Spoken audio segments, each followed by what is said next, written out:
You've probably heard the saying, "If you believe that, I've got a bridge to sell you." It's a classic wisecrack we use when someone is just a little too gullible. But the story that inspired that phrase is even more unbelievable than the saying itself.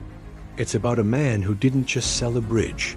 He sold the Brooklyn Bridge, one of the great symbols of American progress. And he didn't just sell it once.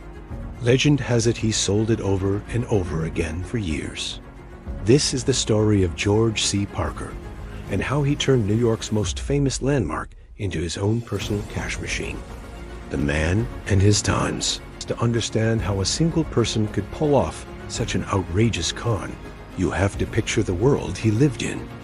George C. Parker was born in New York City in 1860, a city that was exploding into a global beacon of hope and opportunity. Nowhere was this more obvious than at Ellis Island, where millions of immigrants poured into America. They were hopeful, they were ambitious, and most importantly for Parker, they were new to the city and its customs. This made them perfect targets. Parker realized from a young age that he had a gift.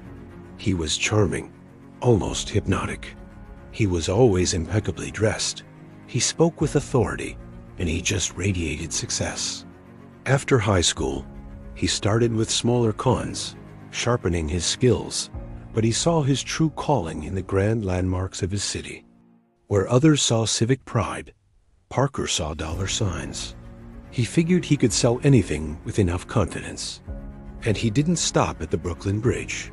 In his long and storied career, Parker also sold Madison Square Garden, the Metropolitan Museum of Art, and the Statue of Liberty. He even sold Grant's tomb, posing as the general's grandson to really sell the story. He wasn't just a criminal. He was a performance artist, and the entire city of New York was his stage. The unbelievable scheme. So, how do you even get the idea to sell the Brooklyn Bridge? For Parker, it started with the bridge's basic function. When it opened in 1883, it wasn't free to cross. Pedestrians paid a penny, and wagons paid more. This toll system sparked Parker's brilliant, crooked idea. He saw that in the public's mind, the bridge was already a business, a perception he could easily twist. For newcomers, the bridge was a magnificent symbol of American ingenuity, and to a hopeful eye, a source of endless profit. Parker's method was a masterclass in theatrics and psychology. His most important props were expertly forged documents, official-looking deeds, and ownership papers that looked completely convincing. But papers weren't enough. Parker knew appearances were everything. He would set up impressive, though totally fake, real estate offices to meet with potential buyers, making his wild claims feel plausible. He'd even put up professional-looking for sale signs near the bridge to catch the eye of curious investors. And to keep a steady flow of victims, legend says Parker would bribe ferry operators coming from Ellis Island.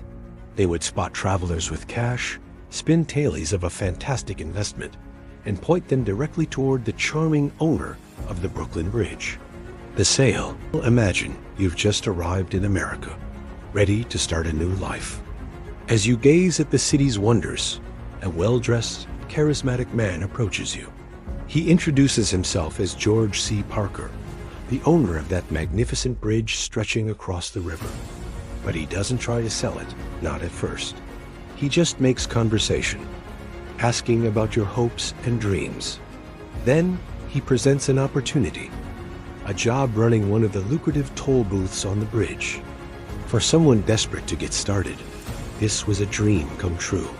Parker would lead his mark to the bridge, gesturing at the traffic and the endless stream of potential nickels and dimes. Then came the twist. He'd sigh and confide that managing such a massive operation was just too much for him. He wanted to focus on building new bridges. And that's when he'd mention that the bridge itself was for sale.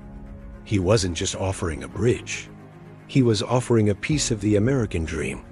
The price was always negotiable, tailored to what he thought his victim could afford, ranging from $75 to an astonishing $50,000, well over $1 million today.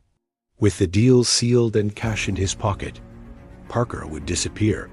The proud new owner, dreaming of their fortune, would head to the bridge to start their new life's work. It was usually only when they tried to set up their own toll booths that the police would arrive to gently, or not so gently, explain that they'd just been taken by America's greatest con man. The downfall and legacy. For decades, Parker seemed untouchable. He used a string of aliases like James J. O'Brien and Warden Kennedy, was convicted of fraud 3 times, and became a legend for his escapes.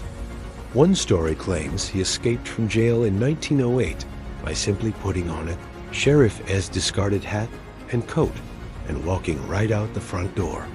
He was a ghost, a whisper among New York swindlers. But his luck ran out. The law finally caught up with him for good, not for selling a national monument, but for cashing a forged check in 1928. By then, New York had passed the Bones laws, which mandated a life sentence for a 4th felony conviction. On December 17, 1928, a judge sentenced George C. Parker to life in Sing Sing prison. He spent his final 8 years behind bars, where his legend only grew.